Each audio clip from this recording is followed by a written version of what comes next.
Hello, good evening, and a very warm welcome to everyone. I am Laikha, and I'll be hosting today's session along with my co host Alina. It gives me great pleasure to welcome you all to day two of our 2 day training program on cyber safety and digital awareness. Each day of this series explores a critical aspect of the online world, and today's session focuses on highly relevant and rapidly evolving area digital innovation and cyber risk, rethinking IP protection in the 21st century.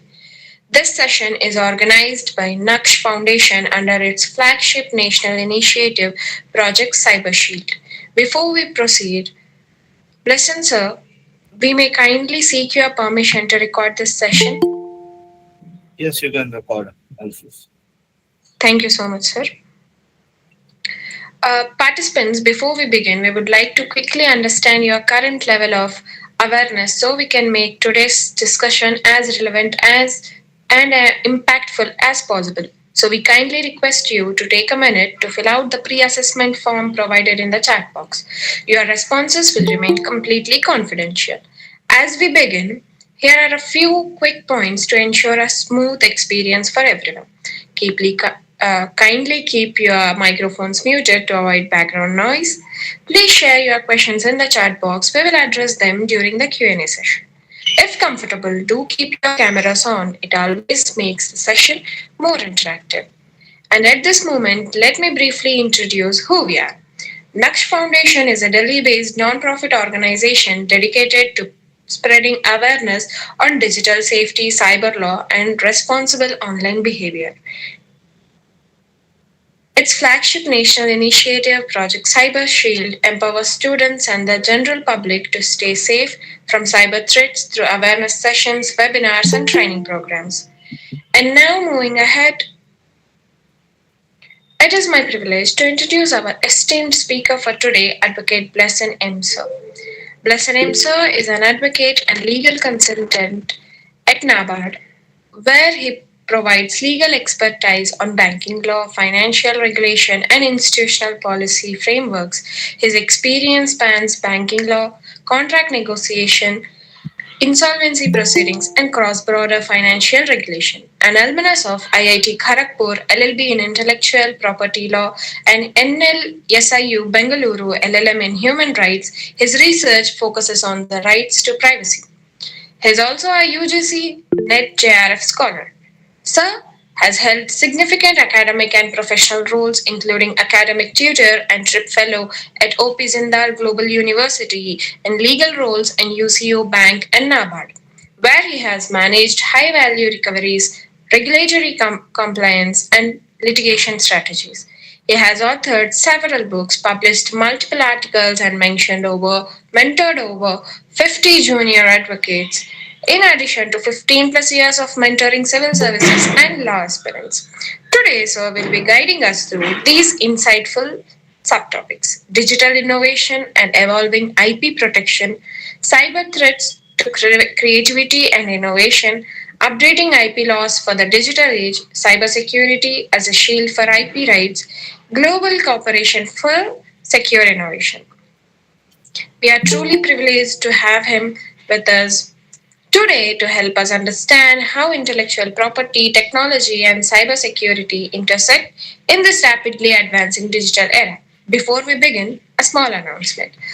All participants are requested to kindly fill out the feedback form at the end of the session. It is mandatory to receive the certificate of participation. Now, without further delay, I hand over it to our speaker, Blessing sir.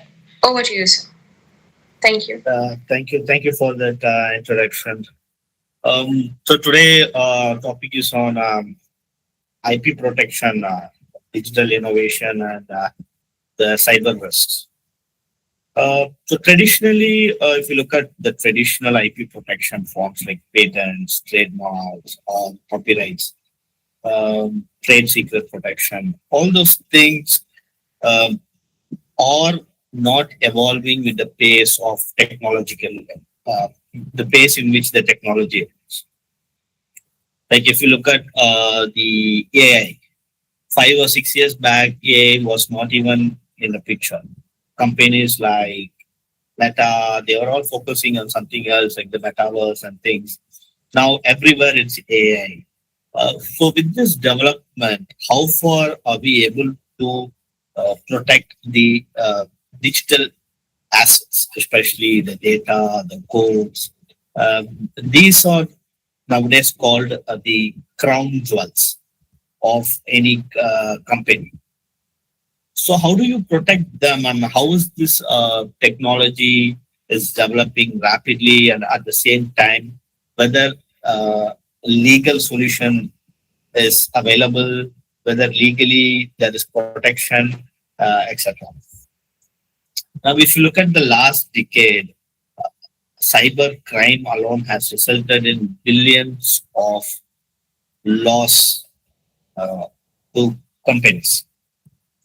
So with this, I would want to start by emphasizing the point that IP has become the crown jewels of a company.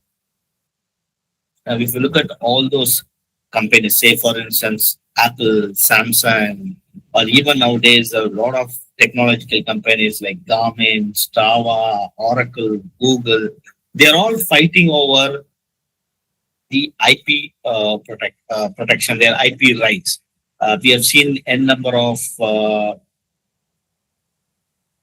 patent infringement claims from top companies like Apple infringing Samsung, Samsung infringing Apple, and even recently we've known issues with uh, Apple Watch and Apple's premium product accusing of infringing the Samsung's patents or Garmin's patents, etc. Now these are a traditional method, but what when it happens in a criminal way? What when it happens when it is state backed? There are a lot of countries where uh, there is a state backed mechanism to steal the trade secrets of other companies. I do not want to name the countries, but these are happening. There are organized groups within company who are orchestrating these state-backed daylight robbery of the crown jewels of these corporates like patents, copyrights, etc. Now, there are three examples I would want to talk about. So, how does this happen? Where is the biggest vulnerability? The biggest vulnerability happens in the supply chain, and you'll be surprised that when I talk about digital IP protection, technology, etc., you'll be surprised. You'll be thinking of something like a big hacking network getting in and hacking the systems, the security systems, or some sort of lax security. But if you look at the majority of these cyber crimes or cyber risks are due to an insider job. Most of the recent uh, litigations involving such uh, IP threats or IP based threats are from an insider job. That is, companies actually poaching on disgruntled employees and moving ahead and stealing those IP secrets.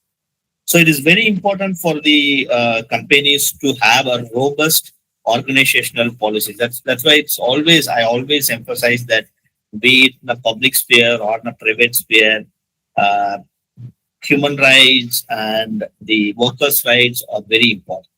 So the first important cause is the uh, disgruntled employee. Major There are major issues with regard to disgruntled employees. I can give you an example. If you look at the AMSC versus Sinovel. So AMSC versus Sinovel, it's actually a Chinese company, a wind turbine company. It stole the secrets of AMSC, and it was done with the help of a disgruntled employee. And similarly, DuPont versus Colon Industries. This is also a big case where another disgruntled employees. What these companies did was they meticulously started poaching on employees from the other company, and the employees are being used for long-term espionage. So this doesn't happen overnight; it happens for over a period of years. Then they try and identify the trade secrets. So, what is the solution? The solution is not only legal. That is the most important thing. The solution is not only legal. The solution comes from a combination of technological, legal, and good HR practices as well. So you cannot go and do a standalone method where you can simply fight such cyber crimes. Now, another important aspect is the jurisdictional issue. Um, like I again say that there is a cross border element to such cyber crimes. Because there is a cross border element, uh, actually it involves different jurisdictions, and because it involves different jurisdictions, enforcing any kind of legal, say for legal awards or legal enforcement mechanism is always going to be tough. So it's very important to see a cross-border element, and there are a lot of recent UN conventions are coming on cybercrime. There's also a Budapest Convention. So the other aspect is the jurisdictional aspect because various countries are involved. Another important thing that I want to talk about is the jurisdiction becomes more complicated. The jurisdiction becomes more complicated when it is actually an entity backed by a state. There are, like I said, there are countries which are backing, which want to steal the trade secrets, and this has state backing. So when there is state backing, not much can be achieved only through law or only through a multilateral treaty. There is politics involved, there is geopolitics involved, and other aspects. Like we all know in international law, there is a genuine protection for sovereign entities. Uh, Despite we having a lot of international law protections, there is genuine protection for sovereign entities. So, in summary, in summary, what I would want to say is the law is not developing as fast as the technology. So the technology is going very rapidly, and our patent, copyright, or trade secret laws are still lagging behind. Now, what is the big solution? The big solution is always going to be a combination of technology and a good organizational practices. Like I said, most of the uh, vulnerability happens due to disgruntled employees, and having a good international or multilateral treaty-based system. Now, like I said, there are various examples. One example is poaching a disgruntled employee, and then attacking supply chain. Let's say, for instance, if a company has outsourced some of its work, and the third party vendor, how does the third party vendor actually work or actually conduct their work? What are the security measures? So these are the aspects that we have to see. And like I said, the solution lies in a combination. Now, added to that is the growth of AI. Now, when AI comes into picture, there are a lot of other questions come in. Whether AI actually helps or actually it is going to be of threat. Uh, so if you look at AI, it has both pros and cons. Artificial intelligence, say for instance, it can actually help in preventing basic level of theft. Like you can develop an AI software to see whether there is a user who's trying to download excessive amount of files, or trying to share a particular music or a movie. So AI could actually initiate actions or trying to stop it. That is that. But at the same time, AI could also bring in new copyrights jurisprudential questions like who is the owner of an AI generated picture or AI generated videos. And nowadays there's a lot of phishing attack due to AI. And we cannot even these days the idea of video as an evidence as slowly and steadily losing its significance, because there are lots of AI generated videos, and believe me, human brain is not able to differentiate much between a genuine video and a video that is generated by AI. So AI has both pros and cons in terms of copyright violations and also protecting the copyright violations. Another technology that has had a rapid development is cryptocurrencies, or the crypto world, where you can actually have a decentralized ledger based uh, record keeping. So this actually helps in actually tracking the way in which a particular digital asset is shared or traced. But at the same time, it can also make things complicated. It can also make things complicated. So these are the latest technological developments, and how is law responding? Like I said, in terms of law, what is most important is the jurisdiction. It's how to bring the perpetrators to justice. Again, there is an UN Convention on Cybercrime, which actually asks the state member parties to criminalize all acts of uh, cyber crimes. Then we also have a Budapest Conventions. Now, since we've identified the problems in cyber risks, like I said, the main problem is supply chain in the form of poaching disgruntled employees and employees leaking out secrets. So first, you need to have a robust organizational security practices. The traditional perimeter based security practices are not going to work. So now the different companies have a different strategies for this. One is to have a proper non-disclosure agreement and a proper exit strategy.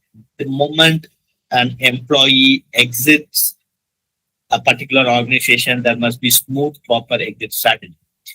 And we should also develop a system where there is zero trust mechanism. So, what is a zero trust mechanism? Zero trust mechanism is where the company should think that, or should assume that there is a breach. You should trust nobody. He can be the CEO, or he can be a big employee, or he may be the most important employee, but nobody can be trusted. So in zero trust method, what the companies have to do is they can only give access to an employer to the level of what he needs or what he needs to know.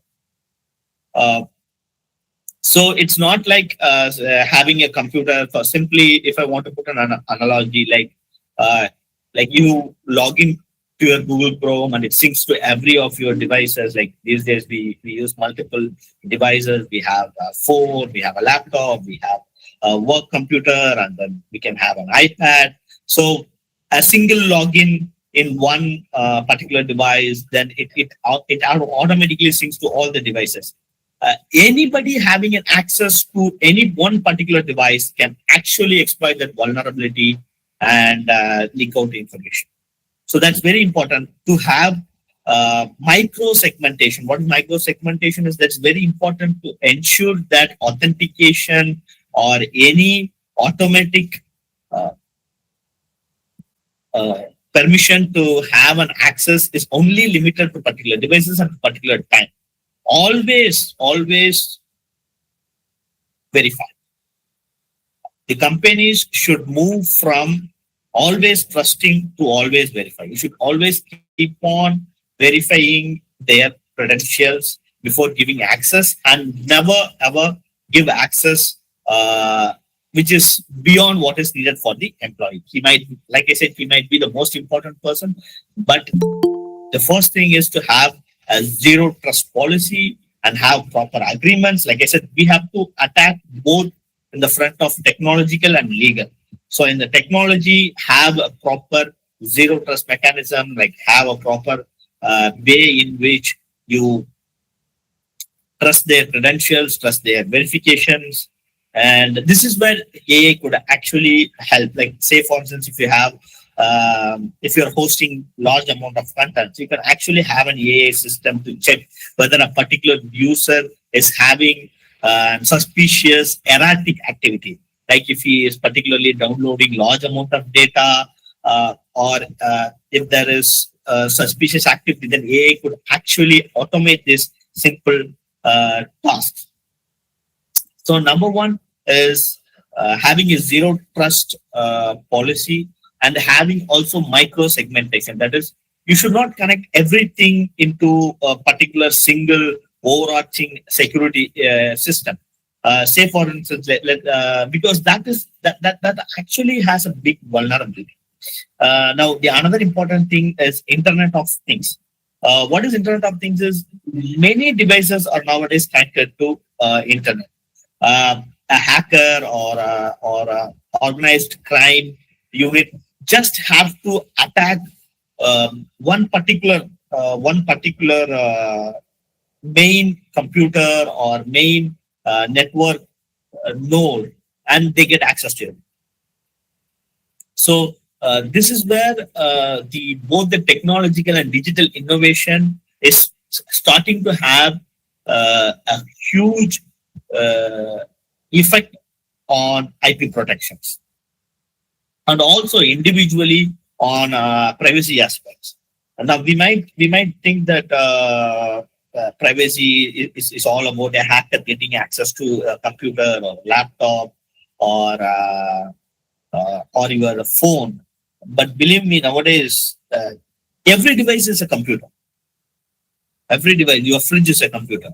If it has connection to Wi-Fi, your washing machine is a computer, and your car is a computer. It knows where do you go, GPS data, and yeah, just by hacking into your car, uh, many things can be known about a particular person. So everything is now interconnected, and what one person has to do is just attack the main nodal thing.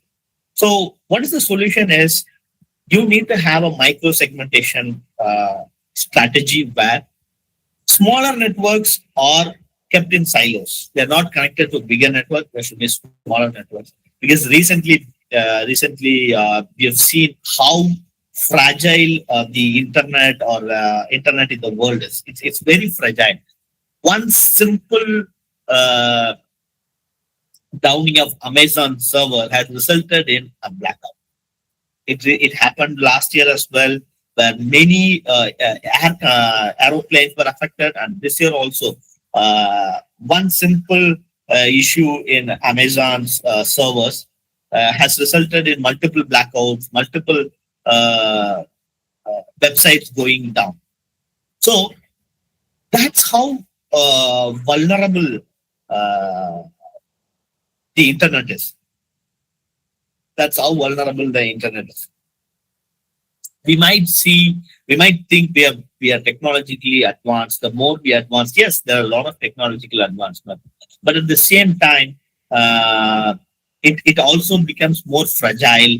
And a simple attack, like when you have a multiple coherent amount of data being in a large network, a simple leak here and there can actually cause damages in millions and billions. Now, next, like I said, is to have uh, first is to have a zero trust policy. Next is to have technologies. Like companies have to use technologies to prevent such things. Just stop the attack then and there itself. That is where the uh, crypto or AES encryption based software like AES can actually encrypt using an algorithm when the data is in transit. When the data is in transit, it is where it is heavily vulnerable. So use AES softwares and then proper checks, internal checks, and that can also have a system where what you call is secure computing, where you actually run sensitive data only in a secure environment where there are specific hardware protections are ensured. So the first thing is to prevent such breaches. Preventing such breaches is very important rather than feeling sorry after such. So, I can repeatedly harping on this particular thing that legally it is not possible to fight this problem. It has to be fought both from technological and legal perspective. Uh, one technology, like I said, is to have a zero uh, trust mechanism, then to use encryption softwares. Now coming to copyrights, now digital rights management or that this can actually help in protecting your copyright before it even being copied. Then AI could actually help. AI could actually help here by spreading or by curbing the spread of the uh, music, etc. Next, judicially using watermarks. Watermarks are used to assert ownership assessment. So that could also be done using yeah, this and having a crypto based distribution process. So all this could actually have can protect your copyrights because, like I said, uh, piracy, DRAM violations, or music violations have resulted in losses for authors and artists, etc. So these things has to be taken care of. So one is having a proper technology and having these methodologies, micro segmentations. All these things has to be done in the technological front. Next comes the legal front. How do you do legal? So this is where your HR policies come in, your human rights of the uh, employees. So, like I said, the single most vulnerable point is a disgruntled employee. Any company can poach a disgruntled employee and can do an insider job, and it will wreck the trade secrets. So that is very important. Have a proper non-disclosure agreements. Teach them. Have them attend lots of training programs on how to protect the intellectual property. All these things has to be taken care of. Next, the most important thing is the geopolitics, the international law. Uh, di- Digital economy these days, like I said, IP are the crown jewels of any company. That is the way in which this is the way forward. A company having a lot of patents, a company having a lot of rights is going to move forward, progress, and achieve more and uh, have and make a lot of profits. So protecting this becomes very important. And when it comes to legal aspect, another important thing that I have always harped upon is different jurisdictions. So when you have different jurisdictions, like different countries, uh, then it is very important for all the countries to come together and see it as a global form, global problem, like how we fought the COVID or how we are right now fighting the climate change despite our differences. So it has to be seen as a global problem. Otherwise, this problem will not be solved. So there are conventions coming up. There was an United Nations convention on uh, cybercrimes, then also a Budapest convention, and a lot of things are coming into picture. Now the jurisprudence is still developing. AI is still developing. Like I said, AI is a twin-edged sword. It has both pros and uh, cons. Now, another important thing with AI, another important thing with digital innovation and IP, uh, that I always say is you have to balance the public interest with the interest of the companies. How far are we going to, give protection? There are something that needs to be taken care for the public interest. And one of the thing is open source code, open source software. Now, what happens is when it is open source, the code can be accessed by anybody, and it actually can be developed into better products. But at the same time, when an open source code mixes with something that is protected by an IP, and then this mixing of open source and the IP based codes, then it becomes more troublesome. So, like I said, IP is a very fine balanced field where you have to balance the public interest, at the same time the technological or the interest of the companies. We have seen a lot of IP based issues coming up. If you look at in India, the Novartis case where the cancer drug was actually priced excessively. What is the point of giving IP protection when common man cannot afford those drugs?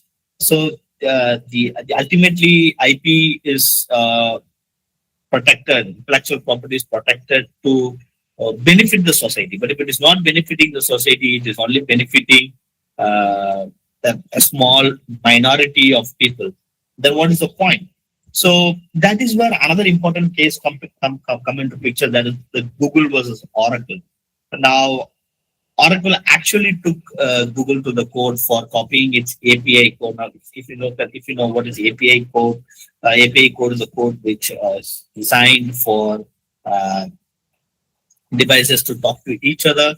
So there, the court actually said Google's copying of Oracle's API code is an exception under fair use policy. Now, like copyrights has certain exceptions.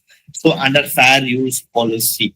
So another dimension to this is how do you balance the public interest in an era of profit based corporate structures. So all these are interconnected. Like I said, the human rights is interconnected, the privacy aspects is interconnected, the technology aspects is interconnected, and the legal aspects. Now, there is no single method to fight this. To fight this menace, to fight this problem, you need to have a combination of technology. You need to use the technology. You need to use international diplomacy, and you need to use legal policies, legal agreements to safeguard this rapid digital innovation and the cyber risks.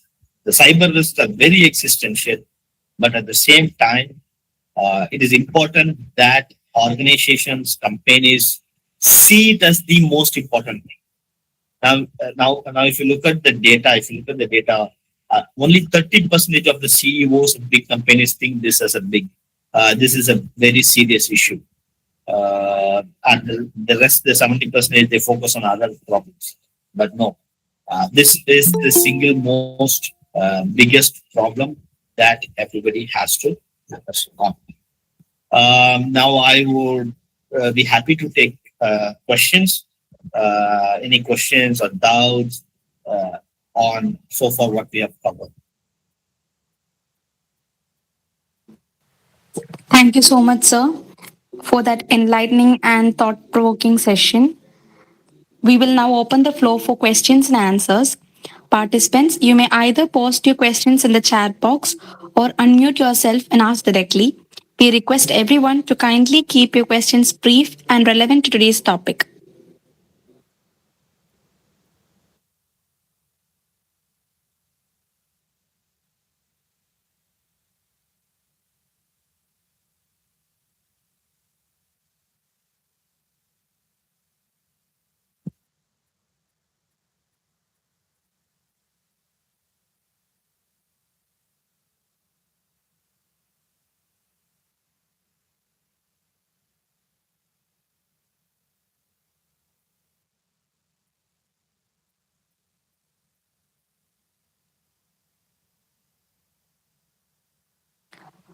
Anyone who having any questions or doubts may raise now.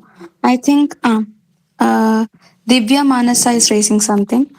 Blockchain technology offers promising solutions like immutable ownership records and automated smart contracts for licensing. What are the primary legal and practical hurdles to integrating blockchain based IP management systems into existing national and international legal frameworks? Yeah, like I said, the blockchain actually is one of the promising solutions, similar to AI. Smart contracts for licensing. These are all very important. Like I said, it actually can help in tracing the the tracing the threat or tracing where the problem went.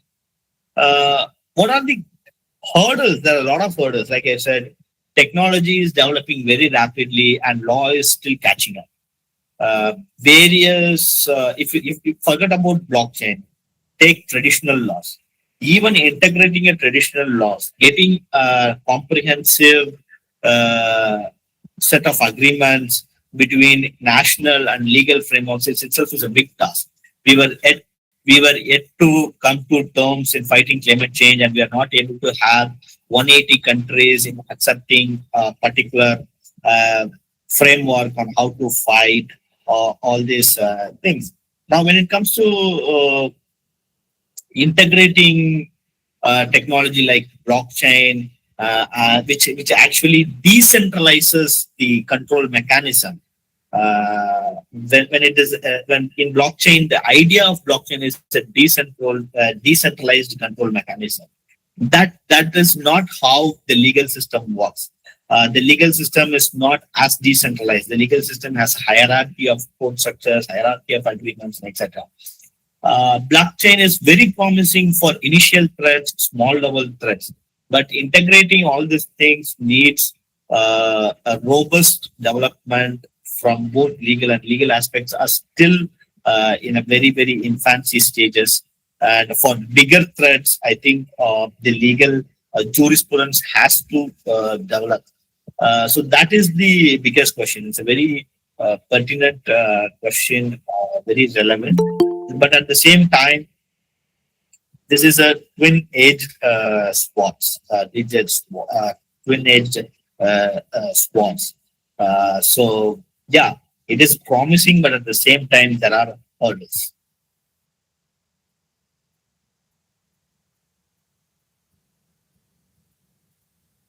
Thank you. So, anyone else having any queries may raise now.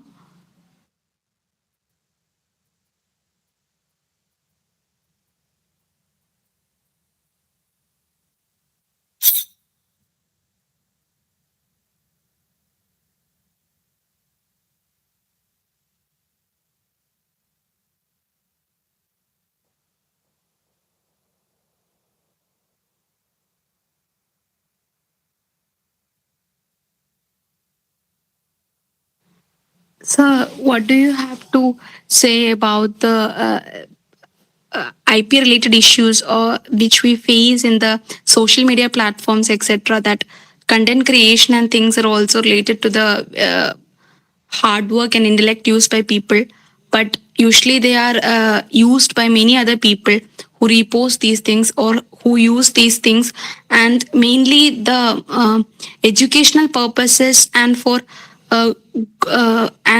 the exception that these are used for educative purposes or for for giving up good information and good, provoking thoughts only, that is used by many. So how do you think that is destroying the intellectual work of others? Um, if you ask me, social media has various problems. Like I said, it is a twin-edged sword. On the one hand, it is actually helping. On the other hand, like you said, it is actually you know leeching away the uh, intellectual work of scholars and people who wanted to disseminate information. Uh, uh, Predominantly, if you ask me, in such era, this has to be done by the technology. Like use technology to stop such activities. Especially if you look at the copyrights. Like I said, there are DRAM, digital rights managements. You can use that, or you can use watermarking, where you can actually assert ownership. And AI